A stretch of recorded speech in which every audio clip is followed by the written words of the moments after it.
All right, awesome. Going to seed. Okay, this one is so fun. Okay, so you've got like harvest season, and it's only like once or it's a couple times a year. It depends on the type of apples, right? But whatever, and you're on the apple farm, and you got like a big farm, right? And there's just like trees everywhere, tons trees. And what's cool is like Goldie Delicious is, like the grandma, she comes over, and everyone's just here to have a great time collecting all these apples, because there's a lot of apples to collect. It's just a lot of work to do, it's a lot, right? And so everyone's getting set up, everyone's super excited, and it's just like the coolest time ever. And as Goldie Delicious gets here and the family comes together, what's really cool is like I just tell a story, right? And they have this story about this creature called the Great Seedling, and very vividly they tell the story about like how there was this magical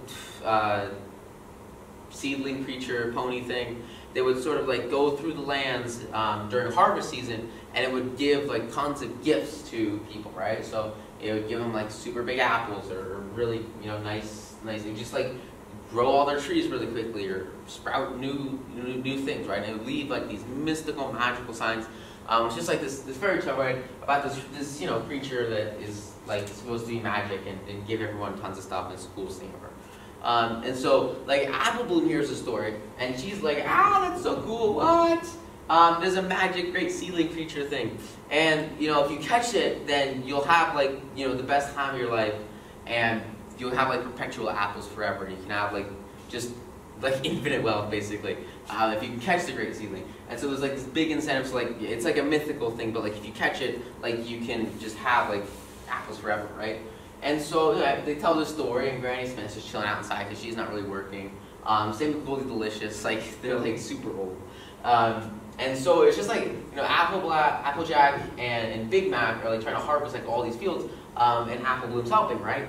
But like the challenge is, like Apple Bloom really wants to catch the great seedling instead of working through to like actually harvest these apples, right? And so she puts on like this little like military hat, and she goes and starts just like putting traps everywhere. She got like trip wires, and she like trip wires herself. It's pretty funny. And just sets like alerts and just like basic animal traps all over the field instead of harvesting the actual apples, because again it's a huge orchard, so like they really need some help. And like Applejack and Big Mac are working day in day out. They're going 100% to collect all these apples, which is like what they do, right? And it's just like they're going as fast as they can. It's just a lot to get through, so they kind of need like some help, right? But like Sweetie Belle's just not really helping, which is totally cool, because she wants to run after this myth, run after this opportunity. And so like after the end of the first day, Applejack and Apple Bloom are kind of in an impasse because they really need to get a lot of this work done. And so she says, hey, we can like capture the great seedling and set all your traps for the great seedling today and stuff. All right, that's cool. But like after that, can you come and like help out on the farm, right? Like we need some work done. And so she's like, sure, you bet. Sounds like a plan. I won't do this forever. I'll help you guys tomorrow. Which is like super cool. And they work it out, right? They're transparent with how they feel. They're transparent about the work that needs to get done and the changes that need to happen. And they just freaking do it, which is super cool. And then they go to bed the first night, and they wake up the next day and see, like, here's the tough part. So you see this picture, right? There's like apples everywhere. Like basically they wake up and there's like this intricate design of like apples laying all over the place in the fields and all over the place on the walkways. And they're just like this very intricate, there's just apples everywhere in a very specific pattern, right? And so like Apple Bloom's like, whoa, this is the great seedling. And like Applejack's like, dude, that could be the great seedling. I don't know. And she tells us a story about how, when she was a kid, she always wanted to catch the great seedling. She wanted to do exactly what Apple Bloom's doing right now. And she would go into the forest and she would set these traps and she would dig these huge holes and make like rope traps. And what happened is after a couple of days of doing this, she didn't have any progress because it's like a myth, right? And then she fell into one of her holes and she got stuck in a hole for like the whole day, for like 12 hours. She was just trapped in the bottom of a hole, which kind of sucks. And it was all because she was like focused on like this off-task stuff of like catching a mythical creature instead of doing the actual work that needed to get done, right? Like the important stuff for the group, right? For the team. And so she tells that to Apple, and she's like, look, I don't want you to fall into that. But then she sees this magical apple pattern, and she's like, where did this come from, right? And at first she thinks that it's Goldie Delicious just like doing this for Apple Bloom, you know, putting out this pattern. Which it like might have been, they don't really like clearly say like who did this. But like, she's like, okay, what the heck, Goldie Delicious, you gotta stop doing this. And Goldie's like, I didn't do it. And then the same thing happens the next night. And it's just this huge progression, more of crap that just happens to them over and over again. And it's so crazy because like they're trying so hard to get all this work done, but it's so much work that Big Mac, I mean, he's just so tired because he's doing like a vast majority of the work. And it's harsh because like these guys aren't there to support him, which it sucks for him, right?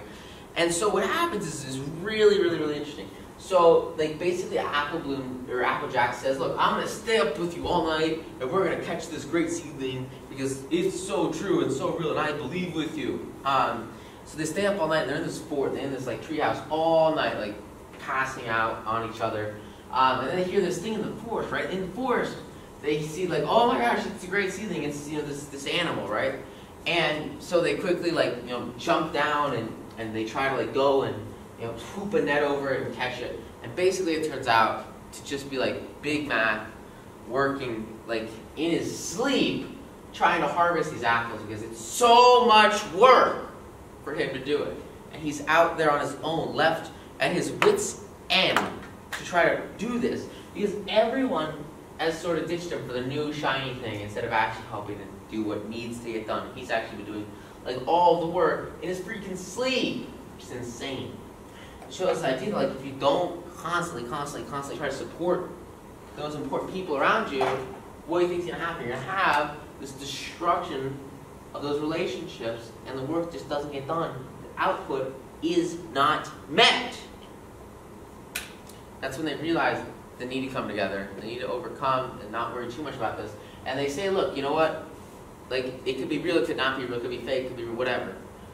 Like, we'll let it happen. We're going to care, but not that much. And they understand that, like, they got to focus on the core. They have to focus on the main task at hand and put all their attention and energy on the number one thing, right? They've got, like, one thing. And as soon as they do that, they have so much more progress. And they get everything harvested by the deadline. They get it all done by, like, at harvest time, and everything works out super well because they were able to overcome distraction, right? Led to that success, which is huge stuff. And then what's interesting is like right at the end, is everything's going, Goldie Delicious leaves, and the harvest season's over, and this mythical creature's left.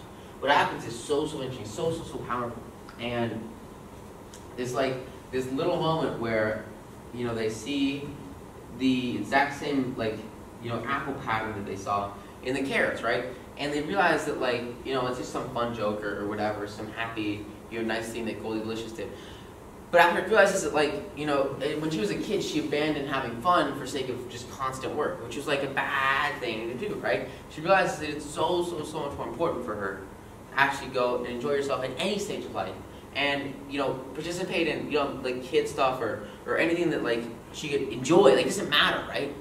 You know, she does this stuff with her sister. Like, it's okay that it's like some myth thing. She enjoys it, right? She appreciates it. And so she realizes that, like, it doesn't matter how much time goes by. She can still always enjoy whatever the heck she loves, right? It doesn't matter. It all comes down to, like, her. And once she realizes that, she's able to scale her output while simultaneously balancing that with play or with you know, trying to have fun or whatever. Because she realizes they're two separate spheres and she can get the most enjoyment out of her life while also getting the most output out of her work simultaneously, just by accepting both of them as valid things to do, and then focusing hardcore on one at a time without trying to disproportionately hurt the other, which is huge. Really big concept there of going from like constant work or constant, you know, just having fun, playing around, to really getting, you know, everything that you need done, having the biggest output in both aspects of your life at the same time, having the biggest output possible, which is just super huge, super big. So definitely really powerful concept. to get from going to seed. Awesome. Okay, student council, like Heather Tell. Oh, this is so good. Okay, so like Trixie, you know, she's working at the school, and basically, right, she's like the guidance counselor for all the kids, right? So because she's the guidance counselor, she's got like this big office, and in her office, right, she's got like her desk, and she's kind of chills out here all day, and she tries to help all the kids, right? And she's like she's got a lot of work, and it all comes down to this concept of, you know, people are going to treat you the way that you let them treat you. And so for her, like, there is like a line out of her door every single day. And there's always just so many people trying to talk to her. She's always accessible. She's always there, which is like, it's like, you know, it's a good thing, right? 'Cause she's doing her job, and she's helping out these kids. But at the same time, she's sending out this message that, like, you can talk to me whenever I want, and I'm always 100% going to be here. Which is like a really great thing to do, but for her it's not particularly sustainable. And what we see happen, which is a really big shame, is this concept of like, it crushes her real life because she doesn't have any control over her time, which is like her most valuable asset, right? So, you know, she's at school, she's at work, and she's doing her job, and she's got sort of this blue wristband on. And so she developed this thing, and basically, like, when people knock on her door, she'll get a little notification on her wristband, and then she can teleport to her office to help out whoever needs help. And so, like, she is always bound to her work. And these kids, I mean, their kids are here, like, 24/7 because they live here, right? And so, like, she's, like, working all the time. It's just ridiculous, right? She has no control over her time. And similarly, like, these kids are being trained to disrespect her time and to not really see her as an authority position and to come her with bogus stuff, because she is always here and always willing to answer and help. And it gets to the point where, like, Silverstream comes in and she's asking her, like, what envelope she likes more, or what color for some project, or what she should call something. Just these ridiculously stupid, pointless decisions that don't require any external help in most, you know, reasonable people's minds, coming to her because she's always here. And it's easier to, you know, delegate that decision to somebody else instead of just doing it. And it's just an excuse not to work, which is like, it's harsh. It's really harsh. And so what happens is, you know, Starlight, you know, she's got other stuff to do, right? So Trixie wants to go to town with her, and they're going to plan a party for Maud because it's Maud's birthday, right?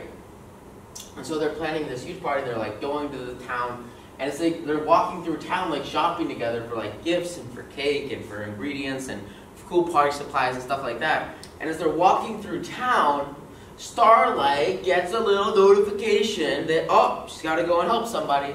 So she teleports here and then helps someone with some, like, just very basic challenge that really they didn't really need that much help with. But, like, everyone's so used to her helping it, right? And so she teleports here, helps, then comes back. And then she says, okay, what else can I help you with? And they have, like, this list of, like, you know, 10 things they need to do for shopping. You know, they're shopping for a couple of things. And, you know, at the beginning, Trixie was like, hey, you know what, I'll do half, you do the other half. But what happens is that she's been teleporting back and forth so much. She basically is just always here helping these kids. And then comes back, and she just has no control over her time. And it gets to the point where, like, she'll try to start something, then she'll have to leave. And then she'll come back to try to start something, she'll have to leave. And so Trixie ends up doing, like, everything. And the worst thing is, like, the relationship they have is really strained because, you know, now she's not spending any time strengthening her core relationships, right? Now she's, like, totally building up this barrier between them and sort of broadcasting with her actions that it's more important for her to be, you know, here and doing this work stuff than it is to actually be with, you know, her best friend, right? Which is just, like, so crazy. It's such a tough place to be in, and it happens because of the way people perceive her time, which is huge, right? You have to change, like, establish respect so that you can have your own relationships in your own time. So this goes on and on, and it's just so much bogus. And then what happens is they start to actually go to, you know, the party, right? And they start to go to, you know, they plan out this huge party for Maud's birthday, and they're setting it all up, and you've got Maud there, and a trio of everybody's here, and they're all trying to have a great time together.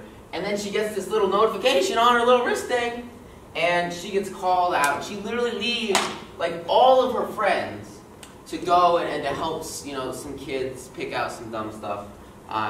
You know, it's just ridiculous. And it gets to the point where after she comes back, right, you know, she comes back from her office, they say, look, you need to have separate time to be present with us, to build these relationships, right? Because it's so critical to spend quality time with others over quantity, you know, a bunch of time, right? It's like you can't be half here, half there. It just doesn't work. You got to be all in with whatever you're doing. She's not all in. It just doesn't work. And it's bogus. It's a tough thing to work through because she's got this huge distraction. It's totally crushing her ability to be. And in the long term, it's just harsh stuff because they aren't succeeding. This connection, this relationship, will not work unless she makes a change. And so she decides that, look, she's going to change it. She can do something different. She decides she will ignore her wristband. She tosses away her wristband. And she doesn't worry about the kids as much anymore. And she says, look, this is my time. I deserve this time. I put in the work during the office hours, but it's my time to go and be my own being. Like, you can't expect her to be on autopilot or on call 24 hours a day. It's just bogus, right? And that really helps. Like, her relationships get much stronger because of that. And you get much more intimate connections with each other because they're focusing 100% during the time period that they're with each other. So instead of being like half here and half here and split between these two opportunities, she's focusing pretty much exclusively on this connection, right? So it becomes much stronger because you're able to put all the effort, all the time, and all the energy into it rather than splitting. And here's what's interesting. So after this happens, you know, everything fades away and she basically ignores like 5 kids that come to her door, which is like totally new for her. These guys are always used to having an immediate response from her. And as soon as that stops happening, everything changes with the way that they see not only her, but also the work that she does. And so she sort of ignores these guys, stops working with them, and just goes on and does her own thing and creates that friendship in the family with her friends, right?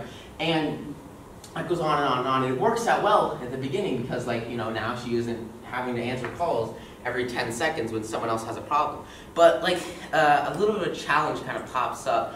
And eventually, you know, this guy comes to her and flies out to the party that she's at and like interrupts her at the party. And she's like, hey, you know, we have a little bit of a challenge. Because basically Silverstream is like missing. And they have no clue why. And so here's kind of a picture, like they go to Silverstream's room and they're trying to figure out like where did this girl, like where did she go? You know, they have no clue. And so they're checking out her room and they find this book. And in this book, she's studying like a cockatrice, right? And she's trying to find a cockatrice and get better and better at like, you know, learning more about them for some school project, right? And so she goes out on this expedition to find this creature, right? To go and do this new thing. And she was trying to talk to Starlight about it at the beginning to figure out what was like really going on and kind of more significantly, like ask, you know, what's the best way to do this so she doesn't get killed? Because remember, you know, this could be a dangerous thing if she gets frozen. If she gets turned into stone, it's a bad place to be. And so they go and they try to, she has this map, right? So they follow the map and they get to the Castle of the Two Sisters in the middle of the forest. And they walk in here and basically like she's been studying these cockatrices for so long. And they walk in here and it's like just her and she's taken time, she's gone away from her friends. But her friends are okay with it because at this point, like, they understand that this is an important situation. This is something where, you know, a kid can be in danger or whatever. And they're not really upset about, you know, shifting or moving to some situation. It's not a huge deal. Because they understand at a core foundational level that this is like a more important thing. It's not just like someone knocking on her door or something dumb. And so they're okay with her shifting her time. But the important thing here is that there is a shift, right? That there are two sides to her life. You know, on one side you have like, you know, friends and just bonding with friends, right? And then the other side is work. And there needs to be a very clear distinction between the two so that you can have focus, right? And so that's exactly what she's doing. She's shifting from this party she was at from these friends over to work because there's an important situation that came up, right? And so they find Silverstream. She's sitting in the Castle of Two Sisters and she has this cockatrice. And like they walk in on her with this cockatrice, and they like freak out at first. They're like, ah! Because they're like super, because again, like you look into their eyes and you turn to stone, right? But what she figured out was like you could tame them and you could make them a pet and they could be friendly. And that's what she was studying and she did it really effectively. And here you can kind of see her holding it and it's totally okay. And like she realizes that like it's really interesting because you got this first huge lesson about like separating your time and going all in with your relationships, and not being distracted or on your phone or whatever, right? But there's also this second lesson about taking a new perspective on a previously evil idea, right? So people used to think that these were really bad people, really bad animals. But Silvershames took a new perspective on it, looked at it from another point of view, and said, maybe there's a way where, we can take this, work at the beginning, we could actually make these some happy creatures and make them pets, make them friends, instead of having to push them away. And that was a totally new concept for all these guys, right? They had no clue you could do that. And it changed absolutely everything for them, which is super powerful. Huge impact, all because what? All because they made a shift in the basic mindset. She said, look, I'm going to take this from a new perspective. I'm going to take a minute, turn around, look at this, and think about a new way to look at this animal, this creature, a way that's happy, a way that's positive, a way that's enlightened, instead of just being fearful for, sake of, like, people before me were scared of it. Now, this approach, it's got pros and it's got cons, because, you don't want to touch fire because it hurts, and, like, you kind of know that because people tell you fire is bad. I've touched fire, it's not a great feeling. And it's the same kind of idea here of, like, going against the status quo. And you have to have good reason to do it, like she researched this for a long time. And so, like, it's the idea of, like, if you research why fire is actually cold for, like, a month, and you're like, oh, okay, fire is actually cold, obviously, like, extrapolate this into different circumstances, and different settings, and different experiments, and different applications. But it's the same concept that, like, she's discovered something new here, and she's really turned it into a reality. By taming these happy trees, she's been able to actually shift the underlying perspectives and ideas that people have around this creature, because they realize, oh, this is cool. They can be cool and not a big deal. And she totally changes everybody's mindset because she puts in, the work at the beginning to, like, actually figure out the truth and to overcome the objections and to go past what are known as the traditional beliefs, to actually go and discover something new and have this new achievement and really tame this happy trees, which is like, so cool. Super fun stuff. So really great, like, a huge lesson there about, like, not just accepting stuff for what other people say it is, and actually digging deep and trying to figure out what's actually going on, and what you can really do to have a change, have an impact, and at the same time, like, go focus while separating that from other stuff, right? Like, she's not trying to hang out with her friends while she discovers how to tame accomplishments.